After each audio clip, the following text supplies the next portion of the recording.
और तमाम देवबंद से जुड़े हुए लोग, ओहदे पे फायज लोग, जगह जगह से लोग इस्तीफा दे रहे हैं। तमाम उलमाए कराम उनके इस बयान की मजम्मत कर रहे हैं कि उन्होंने गलत बयान दिया है। बात को आप लोग सही से समझ नहीं पा रहे हैं, आप लोग बेवजह आप लोग इसका विरोध कर रहे हैं। तो मौलाना सज्जाद नोमानी साहब को समझाएं, इस्माइल कासमी साहब हैं, मौलाना सलमान नदवी साहब हैं, तमाम इतने मौलाना, तमाम लोग मौलाना हैं।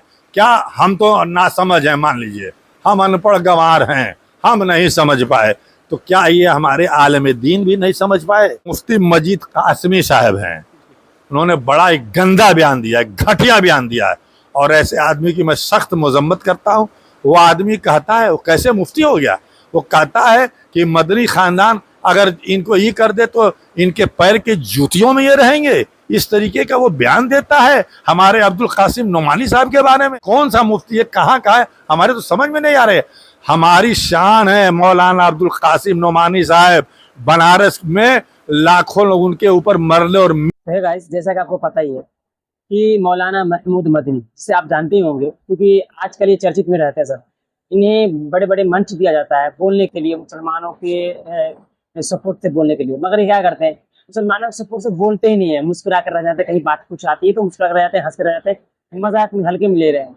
ऐसे ऐसे लोगों के हाथ में जब बड़े बड़े मंच आते हैं छोड़ देते हैं। जैसे अपना अदालत में गए थे, उसमें भी बहुत सारी बातें ऐसी हुई, इसमें अगर बयान करूँ ना तो बहुत सारी बातें निकल के आ जाएंगी। सब बात हटाते हुए कि मौलाना महमूद मदनी जो है वो फेमस होना चाहता था, वो फेमस तो हो गए ना, फेमस हो गए, मगर फेमस होना और इज्जत मिलना बहुत बड़ी बात होती है। अल्लाह ने वो फेमस तो कर दिया होगा, मगर वो इज्जत जो मिलनी चाहिए थी वो मिली नहीं, ऐसा मुझे लगता है। आप लोग कमेंट करके जरूर बताइएगा क्या लगता है कि मौलाना महमूद मदनी जो काम कर रहे हैं, जो बेतुके बयान देते हैं या कुछ बातें बताते, कुछ डिबेट में लड़ते हैं, क्या सही है या गलत है, आप जरूर कमेंट कीजिएगा। और वाराणसी से मुझे एक वीडियो आया है ना, तो मैं इस वीडियो को मैं देखता हूँ और आप लोग भी साथ में देखिए। इस वीडियो में जो शख्स ये मौलाना मदनी साहब, मोहम्मद मलिक साहब के बारे में, अब कुछ लोग ऐसे हैं जो इस्तीफा दे रहे हैं वक्फ बोर्ड बिल से। वो कैसे हर वो चीज़ इंशाअल्लाह जमीयत में शामिल है। इस वीडियो में देखिए लास्ट तक, आपको बहुत ही ज़्यादा गुड इन्फॉर्मेशन आपको मिलने वाला है। मैं कुछ नहीं कहूँगा, फिर इसकी आप वीडियो को देखना शुरू कीजिए। चलिए वीडियो को स्टार्ट करते हैं। जमीयत उलमा हिंद के राष्ट्रीय अध्यक्ष मौलाना महमूद मदनी का जब से बयान वायरल हुआ है, उसके बाद से पूरे मुल्क में जगह जगह विरोध नज़र आ रहा है। पिछले दिनों हमने अतहर जमाल लारी साहब का भी इंटरव्यू किया था और इंटरव्यू काफ़ी लोगों ने देखा, अपनी राय रखी। लेकिन इस बीच खबर आई कि बहुत सारे ज़िलों में, बहुत यूपी से लेकर गुजरात से लेकर महाराष्ट्र तक जो भी जमीयत उलमा की यूनिट थी, वहाँ से लोग अपने अपने पदों से इस्तीफ़ा दे रहे हैं। उसके अलावा दारुल उलूम देवबंद के मोहतमिम मौलाना अबुल कासिम नोमानी का भी एक ऑडियो वायरल हुआ, जिन्होंने कहा कि उनका बयान काफ़ी नामुनासिब था। तो अतहर जमाल लारी साहब के पास एक बार हम फिर मौजूद हैं, उनसे जानेंगे कि अब आगे आने वाले दिनों में क्या होना चाहिए। बहुत सारे लोग कह रहे हैं कि उनको माफ़ी मांगनी चाहिए, अपने बयान से रुजू करना चाहिए, लेकिन जो बयान दे दिया उसका असर बराबर देखने को मिल रहा है।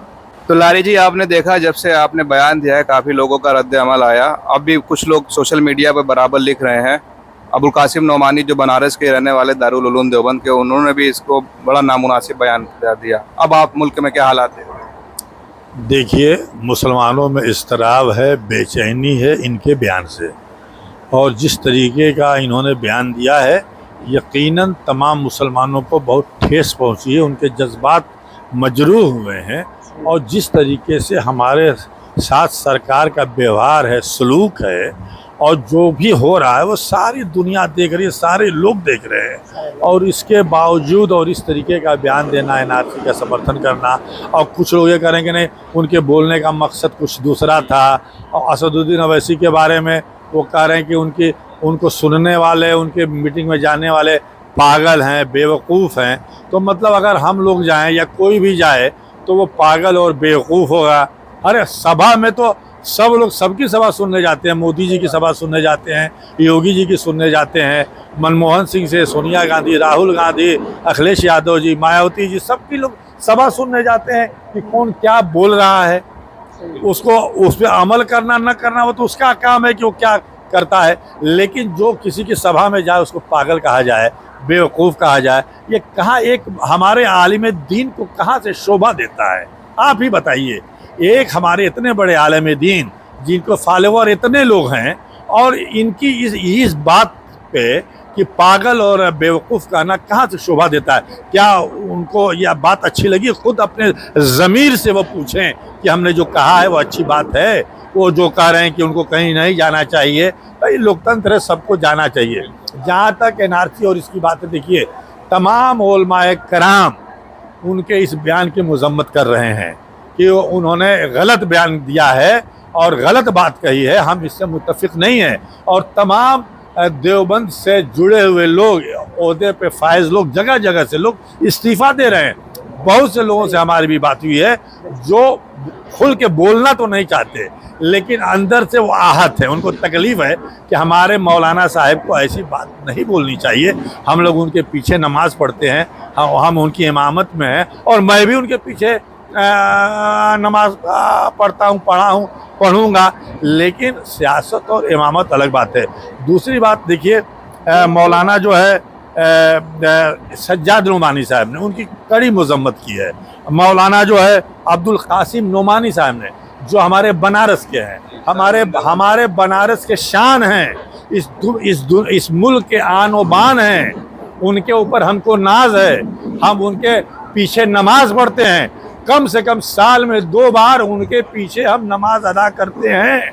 और वो सियासत से उनका ताल्लुक़ नहीं है। उनकी कोई भी तकरीर सुन लीजिए, सियासी नहीं होती, वो मजहबी होती है। लेकिन लोग तो कह रहे हैं कि मदनी खानदान ने उनको मोहतमिम बनाया, वो उनके विरोध में बोलने लगे। देखिए, एक मुफ्ती मजीद कासमी साहब हैं, उन्होंने बड़ा एक गंदा बयान दिया है, घटिया बयान दिया है, और ऐसे आदमी की मैं सख्त मजम्मत करता हूँ। वो आदमी कहता है, वो कैसे मुफ्ती हो गया?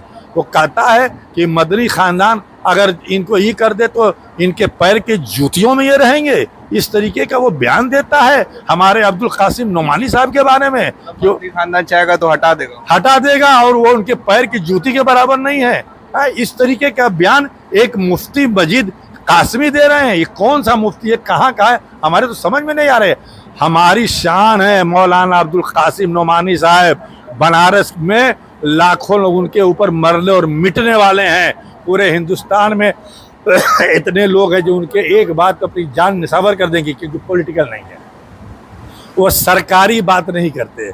हर सरकार की हाँ में हाँ नहीं मिलाते। लोग ये मान क्यों नहीं लेते कि उनके जो फॉलोअर कर रहे हैं कि बात को आप लोग सही से समझ नहीं पा रहे हैं, आप लोग बेवजह आप लोग इसका विरोध कर रहे हैं? तो मौलाना सज्जाद नोमानी साहब को समझाएं, इस्माइल कासमी साहब हैं, मौलाना सलमान नदवी साहब हैं, तमाम इतने मौलाना, तमाम लोग मौलाना हैं।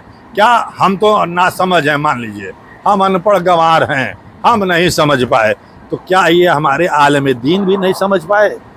उनसे सवाल करें, लोग पूछें। लोग अभी पंजाब के भी मौलाना का बयान आया था, शाही इमाम जो हैं, तमाम लोगों का बयान आ रहा है, तमाम लोग लिख रहे हैं, तो सब लोग ना समझ हैं, सबको समझ में नहीं आया।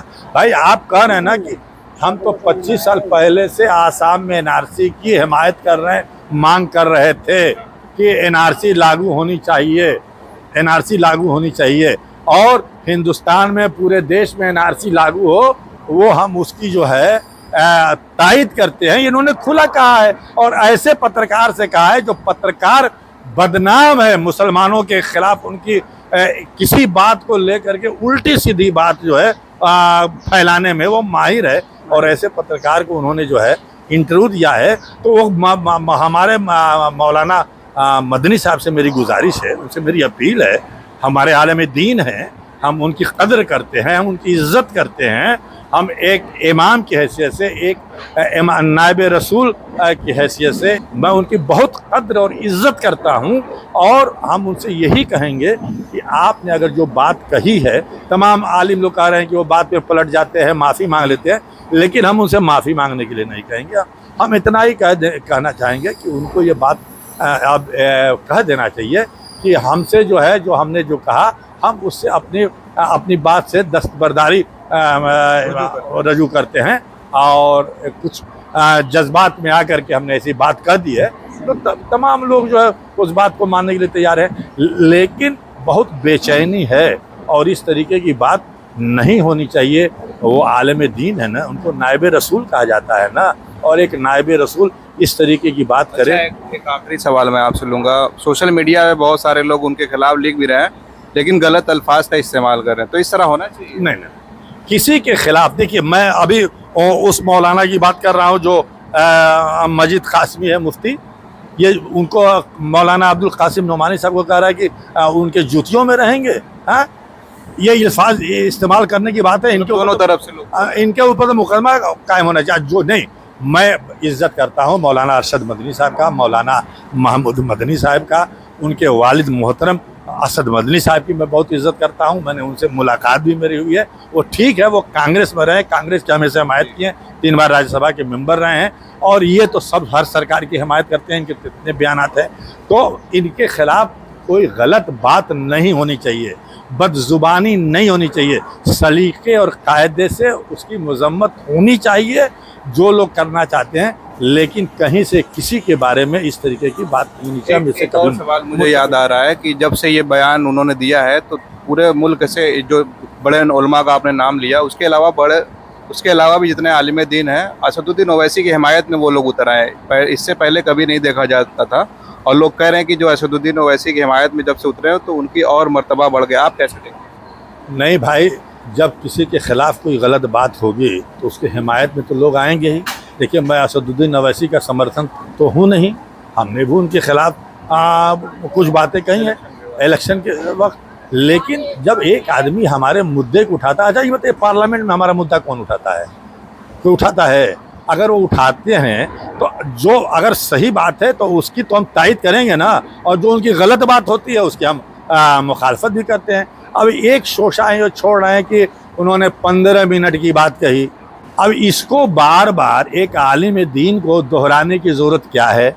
उसके ऊपर उनके ऊपर मुकदमा कायम हुआ, वो बरी भी हो गए, मुकदमा हुआ तो मुकदमा होना चाहिए। अगर कोई बदजुबानी और इस तरीके की बात करता, मैं उसकी तायद नहीं करता, मैं भी उसके मुखालिफ में हूँ। मैंने कहा था कि ये उनका बहुत गलत अल्फाज है। हालांकि तमाम हिंदुत्ववादी ताकतें जो है, बजरंग दल, विश्व हिंदू परिषद और तमाम ताकतें आज हमारे खिलाफ क्या क्या नहीं कर रही हैं, क्या क्या नारे नहीं लगा रहे हैं, क्या क्या नहीं हो रहा है इस देश में, जो है किस तरीके से उनको छूट दी गई है, चाहे ट्रेन हो, चाहे हवाई जहाज़ हो, चाहे सड़क हो, चाहे रोड हो, किस तरीके से लोगों को बेइज्जत किया जा रहा है, मारा जा रहा है, मॉब लिंचिंग हो रही है।